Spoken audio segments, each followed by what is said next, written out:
Hello बच्चों, कैसे हो आप सभी। आशा करती हूँ आप सभी स्वस्थ होंगे। चलिए आज की कार्यपत्रिका शुरू करते हैं।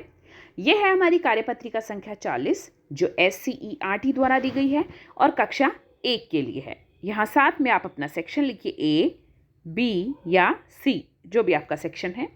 आज दिनांक है 7 मार्च 2022। पठन अभियान का 8वां सप्ताह है जिसका थीम है कहानी के पात्र। यहाँ आपको अपना नाम और यहाँ पर अपने शिक्षक या शिक्षिका का नाम लिखना है। नमस्ते प्यारे बच्चों, आशा करते हैं कि आप सभी स्वस्थ और खुश होंगे। बच्चों, आपने बहुत सी कहानियां सुनी होंगी। हर कहानी में कोई ना कोई पात्र अवश्य होता है जिसके बारे में कहानी सुनाई जाती है। आइए आज एक नई कहानी को पढ़ते हुए कहानी के पात्रों के बारे में जानते हैं। तो कहानी के पात्र क्या होते हैं जिसके बारे में वो कहानी सुनाई जाती है, तो उन्हें हम कहते हैं कहानी के पात्र। आज हम एक नई कहानी पढ़ते हुए कहानी के पात्रों के बारे में जानेंगे। चलिए देखते हैं, पढ़ते हैं कहानी क्या है। भाग 1, नीचे दी गई सचित्र कहानी को बोलकर पढ़िए। तो नीचे हमें चित्रों के साथ एक कहानी दी गई है, हमें वो बोलकर पढ़नी है। तो कहानी का नाम है रानी चींटी और घमंडी हाथी। क्या नाम है? रानी चींटी और घमंडी हाथी। एक जंगल में रानी चींटी अपने साथियों के साथ रहती थी।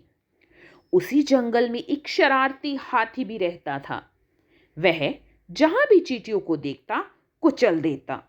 देखिए, ये बहुत सारी चींटियां रहती है और इनमें से क्या है, ये रानी चींटी है। और इसी जंगल में क्या है, एक शरारती हाथी भी रहता था।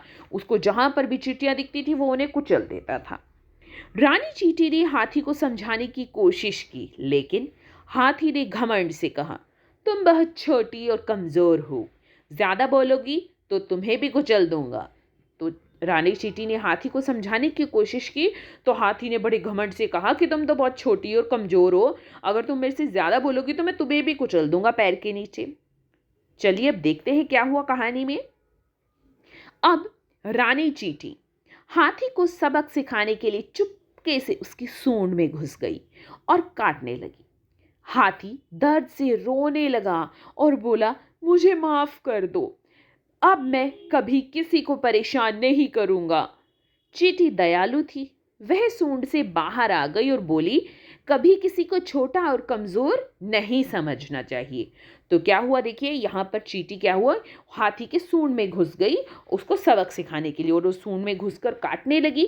इससे क्या हुआ, हाथी को दर्द होने लगा, दर्द से वो रोने लगा और क्या बोला, मुझे माफ कर दो, मुझे माफ कर दो, मैं अब किसी को परेशान नहीं करूंगा। अब चींटी जो थी वो बहुत दयालु थी, वो क्या हुई, सूंड से बाहर आई और बोली कि कभी किसी को छोटा और कमज़ोर नहीं समझना चाहिए, क्योंकि हाथी यही समझ रहा था ना कि चींटी तो छोटी है और कमज़ोर है और मैं हाथी हूँ, बड़ा और ताकतवर हूँ। बच्चों, इस कहानी को पढ़कर आपने जाना कि इसमें चींटी और हाथी किरदार आए हैं। तो पात्र कौन कौन है इसमें? चींटी और हाथी। क्योंकि किसके बारे में है ये कहानी? चींटी और हाथी के बारे में है, तो इन्हें हम किरदार और पात्र दोनों कहते हैं। तो कैसे लगी आपको कहानी? उम्मीद है आपको कहानी अच्छी लगी होगी।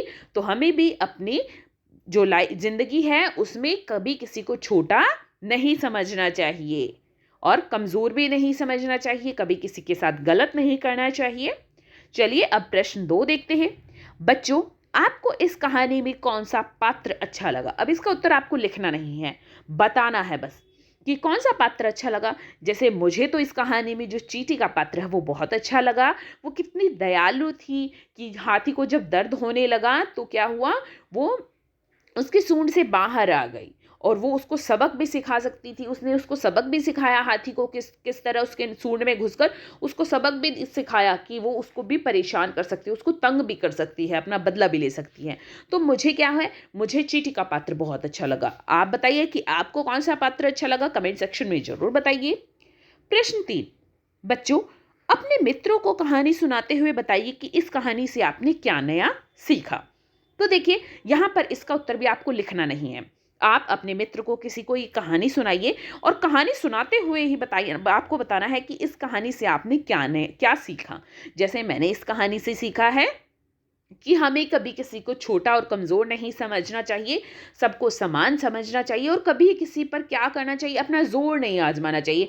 अब हाथी ताकतवर है तो उसने क्या चींटियों को कमज़ोर समझा, तो इस तरह से हमें किसी को कमज़ोर नहीं समझना चाहिए, किसी को परेशान नहीं करना चाहिए। भाग 4। बच्चों, अब हाथी का चित्र बनाइए और रंग भरिए। तो देखिए यहाँ पर इस तरह से आपको क्या बनाना है, हाथी का चित्र। ये पहले एक गोला बनाना है, फिर इस तरह से इसकी सूंड बनानी है, कान बनाने हैं और ये हाथी के क्या बनानी है, पीठ बनानी है। फिर 2 आँखें बना दीजिए इस तरह, ये छोटे-छोटे दाँत बना दीजिए और फिर ये हाथी की पूँछ बना दी। अब हमने हाथी के ये पैर बना दिए। तो इस तरह से आपको यहाँ पर एक हाथी बनाना है और उसमें रंग भरना है।